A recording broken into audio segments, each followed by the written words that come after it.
Commission ಬಗ್ಗೆ ನಾವು ಹೇಳೋದಾದರೆ ಬಿಗಿನಿಂಗಿಂದ ಭಾಳ ಒಳ್ಳೆಯ ರೀತಿಯಾದಂಥ ಕೆಲಸ ಮಾಡ್ಕೊಂಡು ಬಂದಿದ್ದಾರೆ. ಈ ಮಟಕ ಮತ್ತೊಂದು ಮಾದಕ ದ್ರವ್ಯ ಇದನ್ನು ತಡೀಲಿಕ್ಕೆ ಪ್ರಯತ್ನ ಇದೆ. ಮತ್ತು ಈಗೇನು ಬದಲಾವಣೆ ಆಗಿದೆ ಅವರಲ್ಲಿ ಅನ್ನೋದು ನನ್ನ ಗಮನಕ್ಕೆ ಬಂದಿಲ್ಲ.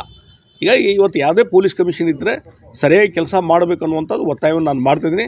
ಹೀಗಾಗಿ ಪೊಲೀಸ್ ಕಮಿಷನರು ಸರಿಯಾಗಿ ಮಾಡಿಲ್ಲ ಅಂದರೆ ಸರ್ಕಾರದ ಕ್ರಮ ಕೈಗೊಳ್ಬೇಕಾಗ್ತದೆ. ಸರ್ಕಾರದ ಈ ನಡೆ ಖಂಡಿಸಿ ಪ್ರತಿಪಕ್ಷ ಯಾವ ರೀತಿ ಹೋರಾಟ ಮಾಡುತ್ತೆ ಅಂದರೆ ಈ ರೀತಿಯಾದಂಥ ರಾಜ್ಯದಲ್ಲಿ ಶಾಂತಿ ಗಲಭೆ ಆಗ್ತಾ ಇರೋದು ಇದನ್ನು ಯಾವ ರೀತಿ ಪ್ರತಿಪಕ್ಷ ನೋಡಿ, ಭಾರತೀಯ ಜನತಾ ಪಾರ್ಟಿ ಪ್ರತಿ ಹಂತದಲ್ಲಿ ಇಂಥ ಸಮಸ್ಯೆಗಳು ಉದ್ಭವ ಆದಾಗ ಹೋರಾಟಗಳನ್ನು ಮಾಡ್ಕೊಂಡು ಬಂದಿದೆ. ಇತ್ತೀಚೆಗೆ ಮಲ್ಲಿಕಾರ್ಜುನ್ ಖರ್ಗೆ ಅವ್ರ ಮಗ ಯಾರು ಪ್ರಿಯಾಂಕ ಖರ್ಗೆ ಒಂದು ಅಹಂಕಾರದಿಂದ ಇಡೀ ಒಂದು ಗುಲ್ಬರ್ಗ ಜಿಲ್ಲೆ ರಿಪಬ್ಲಿಕ್, ಹಿಂದೆ ಇದೇ ಸಿದ್ದರಾಮಯ್ಯನವರು ಬಳ್ಳಾರಿಗೆ ರಿಪಬ್ಲಿಕ್ ಅಂತಿದ್ರು, ರಿಪಬ್ಲಿಕ್ ಬಳ್ಳಾರಿ ಅಂತಿದ್ರು. ಇವತ್ತೇನಾಗಿದೆ ಗುಲ್ಬರ್ಗ ನೋಡಿಬಿಟ್ರೆ ಕಳೆದ 2-3 ತಿಂಗಳಿಂದ ನಾನು 2-3 ಸಲ ಹೋಗಿ ಬಂದಿದ್ದೆ ಗುಲ್ಬರ್ಗಕ್ಕೆ. ಅಲ್ಲಿ ಪರಿಸ್ಥಿತಿ ನೋಡಿದರೆ ಆ ಒಂದು ಖರ್ಗೆ ಅವರ ಅಡಿಯಲ್ಲಿ, ಪ್ರಿಯಾಂಕ ಖರ್ಗೆ ಅವರ ಅಡಿಯಲ್ಲಿ ಇಡೀ ಜಿಲ್ಲಾ ಭಾಳ ಕುದೀತಾ ಇದೆ. ಅವರ ಅಹಂಕಾರ ಮತ್ತೊಂದು, ಇವನ್ ಕಾಂಗ್ರೆಸ್ ಅವರು ಹ್ಯಾಪಿ ಇಲ್ಲ ಅಲ್ಲಿ, ಆ ಪರಿಸ್ಥಿತಿ ನಿರ್ಮಾಣ ಆಗಿದೆ. ಹಿಂದೆ ಮಲ್ಲಿಕಾರ್ಜುನ್ ಖರ್ಗೆ ಅವರು ಏನು ಲೋಕಸಭಾ ಚುನಾವಣೆಯಲ್ಲಿ ಸೋತ್ರಲ್ಲ, ಅದಕ್ಕೆ ಮೂಲ ಕಾರಣ ಯಾರಾದರೂ ಇದ್ದರೆ ಅದು ಪ್ರಿಯಾಂಕ ಖರ್ಗೆ. ಅವರ ಅಹಂಕಾರ, ದುರಂಕಾರ ಮತ್ತೊಂದು ಕಾರಣ ಸಲುವಾಗಿ ಅವತ್ತು ಖರ್ಗೆ ಅವರು ಕೂಡ ಇದ್ದಂಥ ಏನು ಹಿರಿಯ ನಾಯಕರಿದ್ದಾರಲ್ಲ ಅವರೆಲ್ಲ ಹೊರಗಡೆ ಬಂದು BJP ಜಾಯ್ನ್ ಆದರು. ನಾವು BJPಯಿಂದ ಆರಿಸಿ ಬಂದ್ವಿ, ಅಲ್ಲಿ ನಮ್ಮ ಜಾಧವ್ ಅವರು ಆರಿಸಿ ಬಂದರು. ಹೀಗಾಗಿ ಇವತ್ತು ಅವರ ಒಂದು ಇದರಿಂದ ಭಾಳ ದೊಡ್ಡ ಪ್ರಮಾಣದಲ್ಲಿ ಅಲ್ಲಿ ಆಕ್ರೋಶ ಇದೆ. ಅದಕ್ಕೆ ಅದು ಮುಂದೆ ಅದರ ಬಗ್ಗೆಯೂ ಹೋರಾಟ ನಾವು ಭಾರತೀಯ ಜನತಾ ಪಾರ್ಟಿ ಮಾಡಿದ್ದೇವೆ.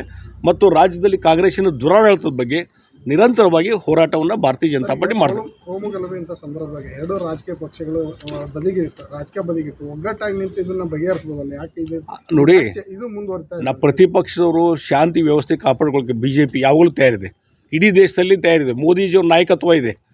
ಇವತ್ತು ಪಾಕಿಸ್ತಾನ ಕುಮ್ಮಕ್ಕೆ ಕೊಡೋರು ಯಾರು? ರಾಹುಲ್ ಗಾಂಧಿ. ತಿಳ್ಕೊರಿ, ರಾಹುಲ್ ಗಾಂಧಿ ಯಾವಾಗಲೂ ಮಾತಾಡಿದರೆ ಪಾಕಿಸ್ತಾನದ ಪರವಾಗೇನು ಮಾತಾಡ್ತಾನೆ. ಅಲ್ಲಿ ಹೋಗಿ ಸರ್ಜಿಕಲ್ ಸ್ಟ್ರೈಕ್ ಮಾಡಿದರೆ, ಮತ್ತೊಂದು ಮಾಡಿದರೆ, ಅಟ್ಯಾಕ್ ಮಾಡಿದರೆ ಸಾಕ್ಷಿ ಕೇಳ್ತಾರೆ ಇವರು ರಾಹುಲ್ ಗಾಂಧಿ. ಹೀಗಾಗಿ ಯಾವಾಗಲೂ ಅಲ್ಲಿ ವಿದೇಶಕ್ಕೆ ಹೋದರೂ ಅಲ್ಲಿನೂ ಸಹಿತ ಮೋದಿಯವರು ಕ್ರಿಟಿಸೈಸ್ ಮಾಡೋದು, ಭಾರತದ ವ್ಯವಸ್ಥೆ ಬಗ್ಗೆ ಕ್ರಿಟಿಸೈಸ್ ಮಾಡೋದೇ ಮಾಡ್ತಾರೆ. ಅಟಲ್ ಬಿಹಾರಿ ವಾಜಪೇಯಿ ಅವರು, ಹಿಂದೆ ನೆಹರು ಅವರಿರ್ಬೋದು, ಇಂದಿರಾ ಗಾಂಧಿ ಅವರು ಇದ್ದಾಗ ಅವರು ಪ್ರತಿಪಕ್ಷದ ನಾಯಕರಾಗಿ ಆ ಕಡೆ ಹೋದಾಗ ದೇಶದ ವಿಷಯವನ್ನು ಅಲ್ಲೇನೂ ಪ್ರಸ್ತಾಪ ಮಾಡ್ತಾರಿಲ್ಲ.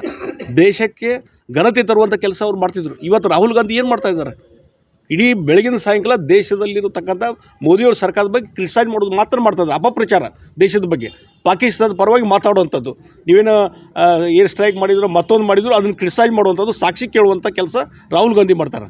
ಹೀಗಾಗಿ ಕಾಂಗ್ರೆಸ್ಸು ಬಹುಶಃ ನಿಮ್ಗೆ ಅನಿಸಿರ್ಬೋದು, ಈ ಜಮ್ಮು ಕಾಶ್ಮೀರ, ಪಾಕಿಸ್ತಾನ ಅಕ್ಯುಪೈಡ್ ಕಾಶ್ಮೀರ ಏನಿದೆಯಲ್ಲ, ಅವತ್ತೇನಾದರೂ ವಲ್ಲಭಭಾಯ್ ಪಟೇಲ್ರಿಗೆ ಅಧಿಕಾರ ಕೊಟ್ಟಿದ್ದರೆ, ಆ ಒಂದು ಅವತ್ತಿನ ಮಿಲಿಟ್ರಿಗೆ ಏನಾದ್ರು ಅಧಿಕಾರ ಕೊಟ್ಟಿದ್ದರೆ ಇವತ್ತು ಪಾಕಿಸ್ತಾನ ಅದೇನು POK ಅಂತಿದೆಯಲ್ಲ ನಮ್ಮ ಕಡೆನೇ ಉಳಿತಿತ್ತು. ಅವತ್ತು ಸರಿಯಾದಂಥ ದೃಢವಾದಂಥ ನಿರ್ಧಾರ ಕೈಗೊಳ್ಳಿಲ್ಲ ನೆಹರು ಅವರು. ಅದರಿಂದ ಇವತ್ತು POK ಕ್ರಿಯೇಟ್ ಆಗಿದೆ. ಅದರಿಂದಲೇ ಭಾಳಷ್ಟು ಸಮಸ್ಯೆ ಆಗಿದ್ದಾವೆ.